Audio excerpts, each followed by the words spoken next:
जैसा कि आप लोग थंबनेल में देखे होंगे कि ये जो वीडियो है ये 20 क्वेश्चन का वीडियो है। ये बातचीत बालकृष्ण भट्ट द्वारा लिखित चैप्टर से है। ये 20 क्वेश्चन बहुत ही इम्पोर्टेंट है, ठीक है ना। ये क्वेश्चन आपको कर ही लेना है, आपके एग्ज़ाम में आ सकता है नहीं, यहीं से आएगा क्वेश्चन। अगर ये 20 क्वेश्चन कर लिए तो आपको ये चैप्टर पढ़ने का भी ज़रूरत नहीं है, बस यहीं से ही क्वेश्चन आएगा, ठीक है। तो चलते हैं हमारी वीडियो की ओर।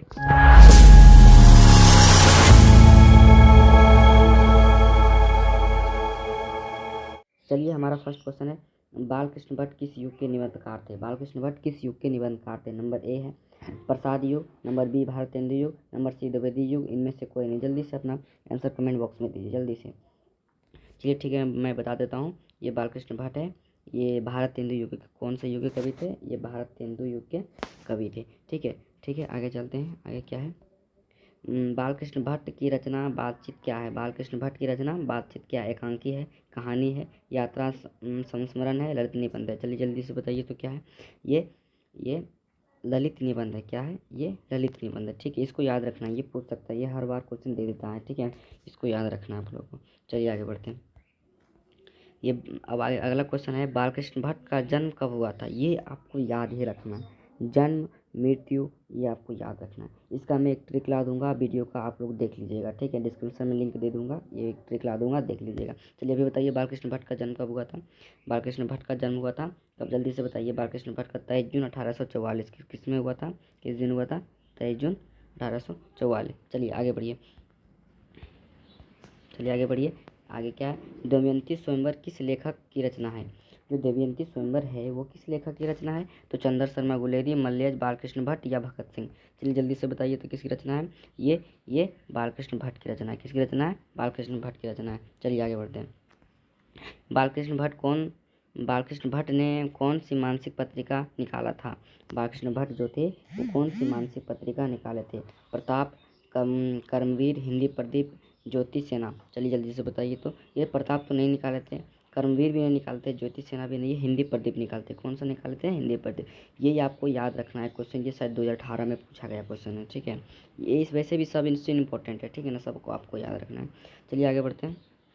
बालकृष्ण भट्ट के पिता पेशे से क्या थे। चलिए बताइए, बालकृष्ण भट्ट के पिता पेशे के यानी वो करते क्या थे। डॉक्टर थे, व्यापारी थे, शिक्षक थे या समाजवादी थे। देखिए डॉक्टर तो होगा नहीं, शिक्षक भी नहीं थे और ना ही समाजवादी थे। वो क्या थे, व्यापारी थे। पेशे से क्या थे, व्यापारी थे। चलिए आगे बढ़ते हैं।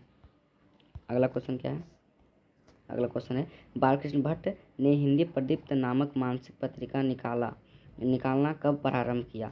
जो बालकृष्ण भट्ट है वो हिंदी प्रदीप्त नामक मानसिक पत्रिका निकालना कब प्रारंभ किया। तो ये कब प्रारंभ किया, 1877 में, 1888 में, 1890 में, 1894 में। ये जो है 1877 में निकालना प्रारंभ किए थे। ये आपको याद रखना है, किसने 1870 में प्रारंभ किए थे। चलिए आगे बढ़िए। कौन सा उपन्यास बालकृष्ण भट्ट द्वारा रचित है। ये जो कौन सा उपन्यास बालकृष्ण भट्ट द्वारा रचित है। महिला आचन, गोदाना, 100 अजान एक सुजान, अंतराल। बताइए, ये तो बहुत ईजी क्वेश्चन है, बता दीजिएगा। 100 अजान एक सुजान कौन सा है, 100 अजान एक सुजान। चलिए आगे बढ़ते हैं। रॉबिन्सन क्रूसो को कब तक मनुष्य का मुख देखने को नहीं मिला। जो रॉबिन्सन क्रूसो थे, इस बालकृष्ण भट्ट के पास, बालकृष्ण भट्ट की कहानी में, ये कहानी तो नहीं, ललित निबंध में जो थे वो कितने वर्ष तक मनुष्य के मुख देखने को नहीं मिला। 10 वर्षों तक, 12 वर्षों तक, 16 वर्षों तक, 18 वर्षों तक। चलिए जल्दी से बताइए तो। इनको 16 वर्षों तक नहीं मिला था। ये सब इंपॉर्टेंट क्वेश्चन हम लाए हैं, सबको एकदम याद कर लेना है, सबको छोड़ना है ही नहीं। अगर 400 प्लस करना है तो लाना है। हम लोग का टारगेट यही है कि 400 प्लस करेंगे तो करेंगे। चलिए आगे बढ़ते हैं।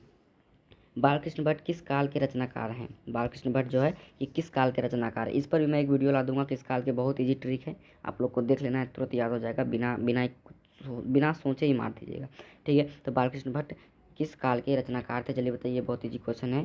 ये आधुनिक काल के कौन थे, आधुनिक काल के रचनाकार थे, ठीक है। चलिए आगे बढ़ते हैं। हाँ सॉरी, किसके ना होने से सृष्टि गूंगी प्रतीत होती है। किसके ना होने से सृष्टि गूंगी प्रतीत होती है। चलिए बताइए, श्रवण शक्ति, वाक शक्ति, देवी शक्ति, स्मरण शक्ति। किसके ना होने से, वाक शक्ति। अगर वाक शक्ति नहीं होगा तो सब हम लोग गूंगे प्रतीत होंगे। वाक यानी बोलने की शक्ति नहीं होगा, सब गूंगे रहेंगे। चलिए आगे बढ़ते हैं। बातचीत में मन किस प्रकार का हो जाता है। बातचीत में मन इस प्रकार का हो जाता है, क्रोधपूर्ण, भारी और बोझल, हल्का और स्वच्छ इनमें से कोई नहीं। ये हल्का और स्वच्छ हो जाता है, ये हल्का और स्वच्छ हो जाता है बातचीत से। चलिए आगे बढ़ते हैं। 13वां नंबर क्वेश्चन है, बोलने से ही मनुष्य के रूप का साक्षात्कार होता है, यह किसने कहा था? बोलने से ही मनुष्य का रूप का साक्षात्कार होता है, ये किसने कहा था? एडिसन ने, बेन जॉनसन ने, बालकृष्ण भट्ट ने, मिल्टन ने। एडिसन ने तो नहीं कहा था, बेन जॉनसन ने कहा था। बालकृष्ण भट्ट तो नहीं होगा, मिल्टन नहीं। कौन कहा था? बेन जॉनसन ने। कौन? Ben Jonson. ऐसे ऑप्शन को छांट कर आप लोग को मानना है। चलिए आगे बढ़ते हैं। असल बातचीत सिर्फ दो व्यक्तियों में ही हो सकती है, ये किसका मत है? असल बातचीत जो है ये दो लोगों के बीच ही हो सकती है, ये किसका मत है? ये एडिसन का मत है। किसका मत है? एडिसन का। देखिए कंफ्यूज नहीं होना है।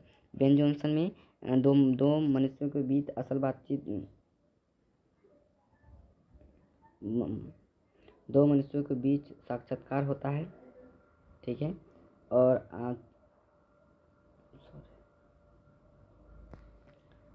14 नंबर क्वेश्चन, असल बातचीत दो व्यक्तियों में ही हो सकती है, यह किसका मत है? एडिसन का। ठीक है, चलिए आगे बढ़ते हैं। बालकृष्ण भट्ट का निवास स्थान कहाँ है? चलिए ये बताना है आप लोग को, बालकृष्ण भट्ट का निवास स्थान कहाँ है, ये याद रखिएगा, ये पूछ सकता है। लखनऊ उत्तर प्रदेश, इलाहाबाद उत्तर प्रदेश, माथुर उत्तर प्रदेश, वाराणसी उत्तर प्रदेश। ये इलाहाबाद उत्तर प्रदेश के थे, ठीक है ना। कहाँ के थे? इलाहाबाद उत्तर प्रदेश के। चलिए आगे बढ़ते हैं। बातचीत किस विधा की रचना है? ये बातचीत किस विधा की रचना? आलोचना है, गीत है, शोध है, निबंध है। चलिए बताइए क्या है? चलिए बताइए क्या है? ये निबंध है। क्या है? ये निबंध है। चलिए आगे बढ़ते हैं। जैसा काम वैसा परिणाम जैसा काम वैसा परिणाम किस लेखक द्वारा रचित है? ये आप देखिए, ये बालकृष्ण भट्ट द्वारा रचित है। कुछ सोचना ही नहीं, सब में तुरंत मार देना है। अरे सॉरी, इनके द्वारा, बालकृष्ण भट्ट द्वारा रचित है, ठीक है। चलिए आगे बढ़ते हैं। बालकृष्ण भट्ट के पिता का नाम क्या था? देखिए यहाँ पे कन्फ्यूजन वाला सवाल है। बालकृष्ण भट्ट के पिता का नाम क्या था? बेनी प्रसाद भट्ट, टेनी प्रसाद भट्ट, देनी प्रसाद भट्ट, सेनी प्रसाद भट्ट। देखिए यहाँ पे टेनी है, देनी है, बेनी। तो आपको ध्यान से देख के मारना है बेनी प्रसाद भट्ट में। किसमें मारना है? बेनी प्रसाद भट्ट में। चलिए आगे बढ़ते हैं।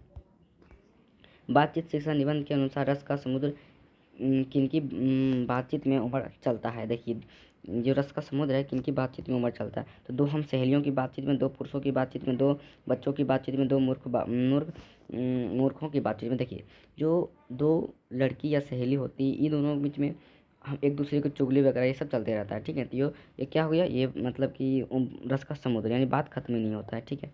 तो चलिए ये हो जाएगा आंसर ये। चलिए आगे बढ़ते हैं। लास्ट क्वेश्चन है, संवाद में सबसे महत्वपूर्ण क्या है? संवाद में सबसे महत्वपूर्ण क्या है? चलिए बताइए। तर्क, जिज्ञासा, आत्मीयता, प्रभावपूर्ण भाषा। बच्चे ये बताइए, ये थोड़ा सा हार्ड क्वेश्चन है।